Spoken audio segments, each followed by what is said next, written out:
नमस्कार मित्रों, मैं हूं अवधेश कुमार। जब मैं आपसे बातचीत कर रहा हूं तो दिल्ली का चुनाव प्रचार खत्म हो चुका है। अब 5 तारीख के वोटों के लिए पार्टियों का जो घर घर जाने का सिलसिला होता है, अपने मुद्दों से अखबारों में बयान देना, टेलीविजन पर बहस करना, जनता से बातें करना, वो सिलसिला शुरू हो गया है।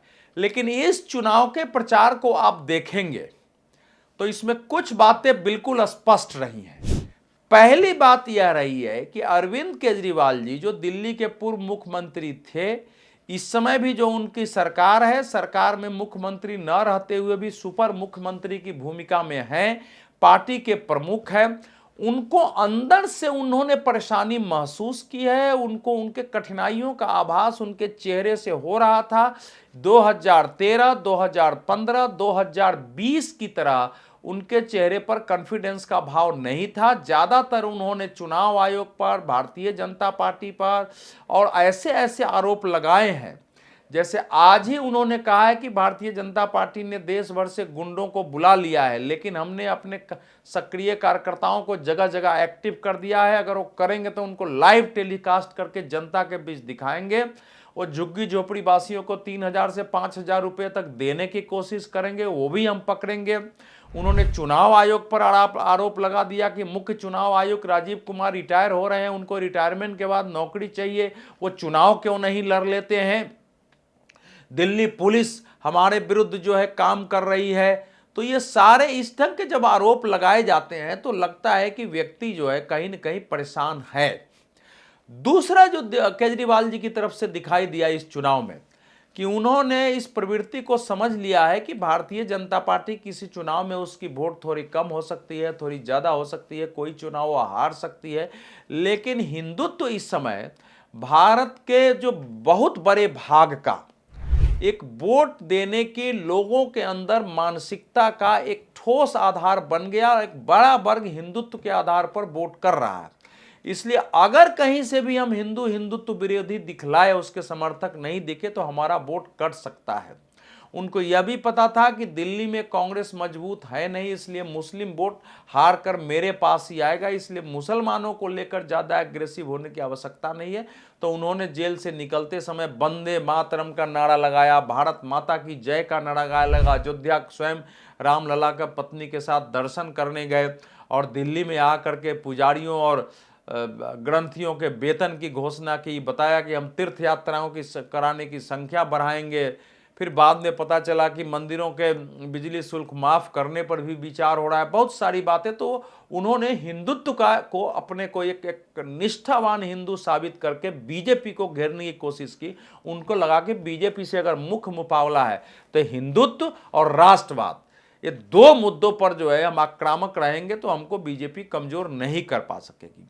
और तीसरी प्रवृत्ति यह दिखी है कि इसके बावजूद आईएनडीआईए के जो घटक थे वो कांग्रेस की बजाय यहां आम आदमी पार्टी के साथ चले गए, जबकि उन लोगों ने हिंदुत्व के खिलाफ अपना एक पोस्टर बनाया हुआ था। समाजवादी पार्टी के प्रमुख अखिलेश यादव जी ने तो केजरीवाल जी के साथ जो है उनका चुनाव प्रचार भी किया है।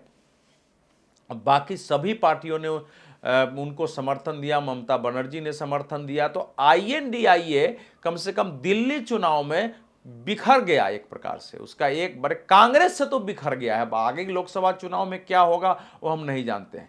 जो तीसरी प्रवृत्ति दिखी है यहाँ, वो दिखी है कि राहुल गांधी जी शुरू में चुनाव प्रचार में आने से हिचकते रहे। यानी जो कांग्रेस के केंद्रीय नेतृत्व की रणनीति थी कि हमको भारतीय जनता पार्टी से मुकाबला करके उसको पहले हराना है, बाकी दलों से समस्या है तो बाद में निपट लेंगे, वो नीति, उस नीति पर चल रहे थे। लेकिन जब आईएनडीआई के घटकों ने उनको भी छोड़ दिया, वो केजरीवाल जी के साथ चले गए हैं, तो बाद में वो चुनाव प्रचार में उतरे। और केजरीवाल जी ने जो भ्रष्ट नेताओं की सूची तस्वीरें जारी की, उसमें राहुल गांधी जी को भी अपने पोस्टर में शामिल किया और कांग्रेस को भी अटैक किया।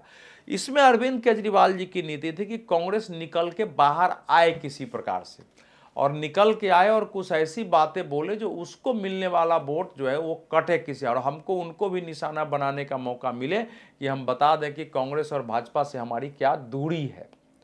तो ये है।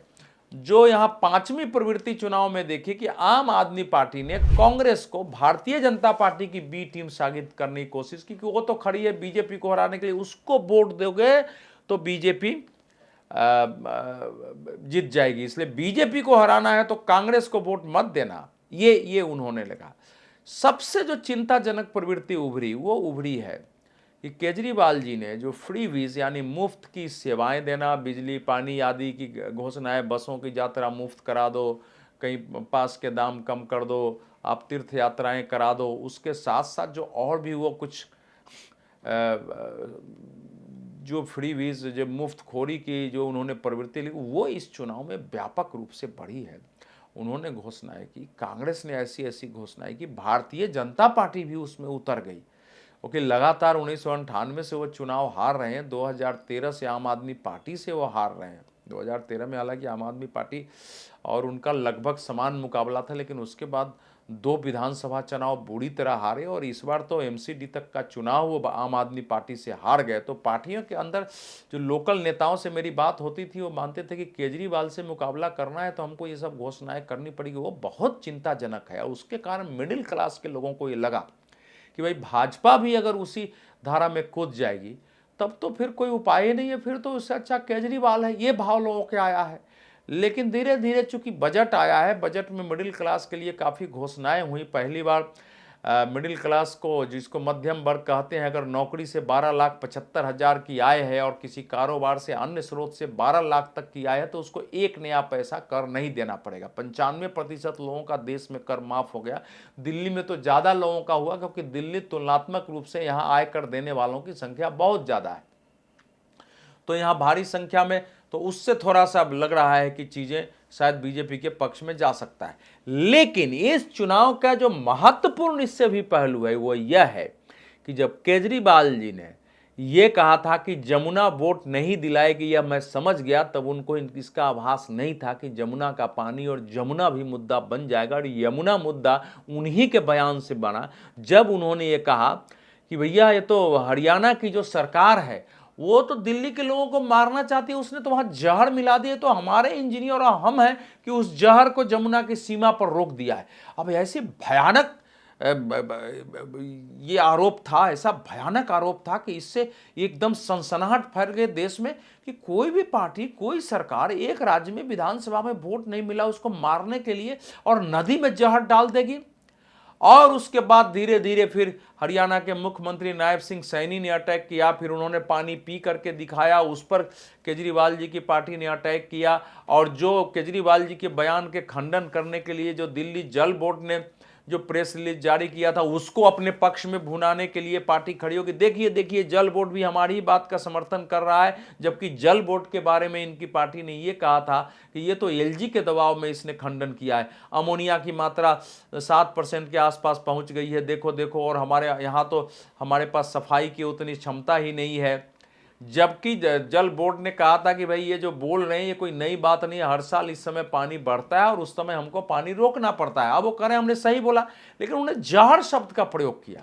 और जब चुनाव आयोग में शिकायत हुई, चुनाव आयोग ने उनसे प्रश्न पूछा कि जहर कहाँ मिलाया गया, कौन सा जहर मिलाया गया, किस स्थान, उस स्थान को बताया, किन लोगों ने मिलाया, उसको कहाँ पकड़ा, उसकी रिपोर्ट क्या है। तो उसके बाद इन्होंने पहले जवाब दिया, वो जवाब उचित नहीं था। जब दोबारा पूछा उनसे और बताया कि आप पर मुकदमे हो सकते हैं, तो इन्होंने उसी पर इन्होंने फिर चुनाव आयोग पर अटैक कर दिया।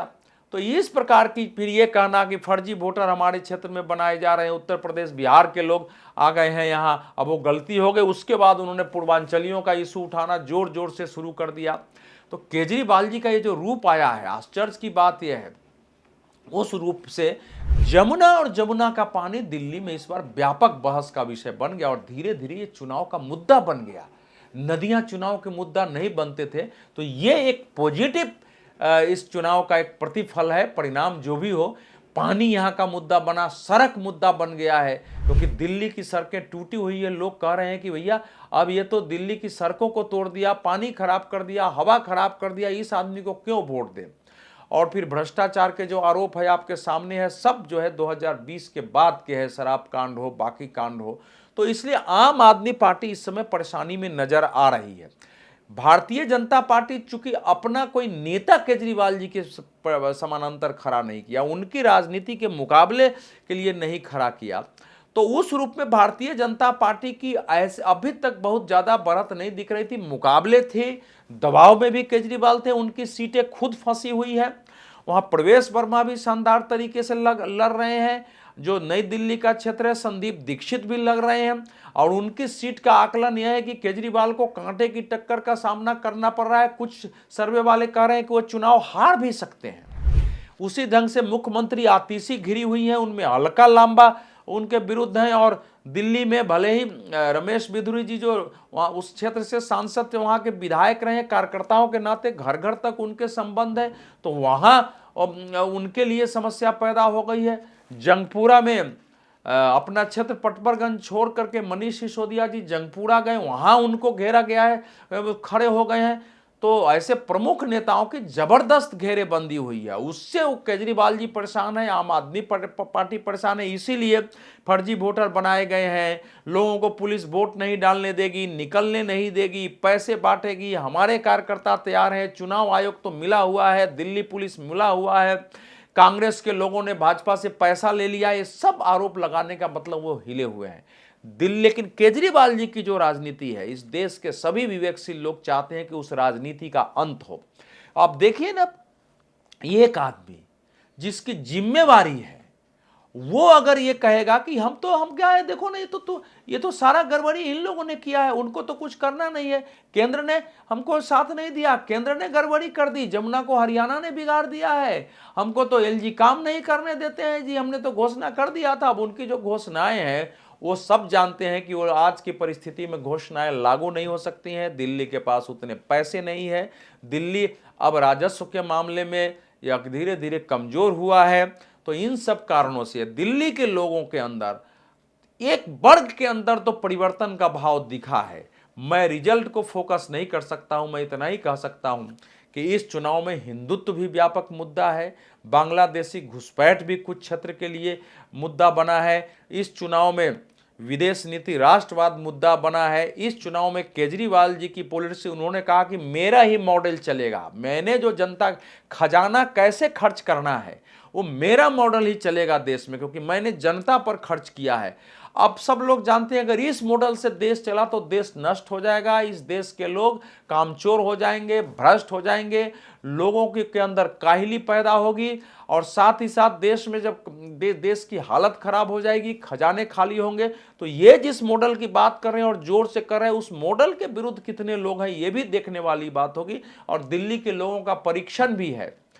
तो इसलिए एक परिवर्तन की भी संभावना अनेक क्षेत्रों में देखिए। फिर भी केजरीवाल जी की चूंकि राजनीति अभी तक रही है कि उनको कुछ भी वो बोल सकते हैं, दिन को रात कहेंगे और लोगों से वो स्वीकार करा लेते हैं, तो उसको उस रूप में जवाब देने में तो कांग्रेस तो बहुत ज़्यादा लड़ाई में नहीं है। राहुल गांधी जी ने पहला चुनाव अभी प्रचार जो है सीलमपुर से शुरू किया, मुस्लिम बहुल क्षेत्र था, दूसरा उन्होंने किया उसमें ओखला को भी शामिल किया, और कांग्रेस का मुख्य जो फोकस है यहाँ वो 11 से 13% माना जाता है जो मुस्लिम वोट है, कुछ क्षेत्रों में 12-13 सीटों पर सीमित है, क्योंकि उनको इस बात को बनाए रखना है कि नेशनल लेवल पर जो मुसलमान हमारी ओर लौट के आए हैं, अनेक क्षेत्रीय पार्टियों को भी छोड़कर, कि यही भाजपा का मुकाबला कर सकती है, वो बना रहे, उनको मैसेज चला जाए, उस दृष्टि से आरंभ में उनका चुनाव फोकस था। बाद में फिर राहुल गांधी जी ने, प्रियंका वाड्रा जी ने और बाकी केंद्रीय नेताओं ने थोड़ा केजरीवाल जी और उनकी पार्टी की सरकार पर हमला किया, लेकिन आरंभ में तो ऐसी स्थिति आई कि जो अजय माकन यहाँ के बड़े नेता, उनकी प्रेस कॉन्फ्रेंस घोषित हो गई थी और प्रेस कॉन्फ्रेंस नहीं हुआ, तो वो चाहते नहीं थे कि सामने आके लड़े, लेकिन आज लड़े, जनता ने देखा है। तो कांग्रेस यहाँ लड़ाई में बहुत ज्यादा है नहीं, कांग्रेस का वोट 4% तक सिमट चुका था, अनेक नेता उसके आम आदमी पार्टी में चले गए, भारतीय जनता पार्टी में चले गए, लेकिन कुछ क्षेत्रों में वो लड़ रही है वोट। अगर उसने 4% से जो भी वो वोट बढ़ाएगी वो अरविंद केजरीवाल जी के पास जाएगा। 38% के आसपास जो वोट है वो इस भारतीय जनता पार्टी को पिछले विधानसभा चुनाव में 53 से 54% के बीच, आम आदमी पार्टी के बीच है 4.25% के बीच, कांग्रेस के आसपास कांग्रेस के पास वोट है। अगर भारतीय जनता पार्टी 6-7% वोट बढ़ाती है, इधर से 5-6% वोट अगर कांग्रेस का बढ़ जाता है कुछ सीटों को मिला करके, और तो फिर आम आदमी पार्टी के लिए कठिनाई हो जाएगी। लेकिन ये मैं खारिज नहीं कर सकता हूँ कि आम आदमी पार्टी पूरे संघर्ष में है, लेकिन परिणाम कम से कम 2015-2020 की तरह नहीं होगा। परिणाम पलट भी सकता है, सत्ता पलट भी सकती है, नहीं भी पलट सकती है, लेकिन एक पक्षीय चुनाव परिणाम नहीं होगा।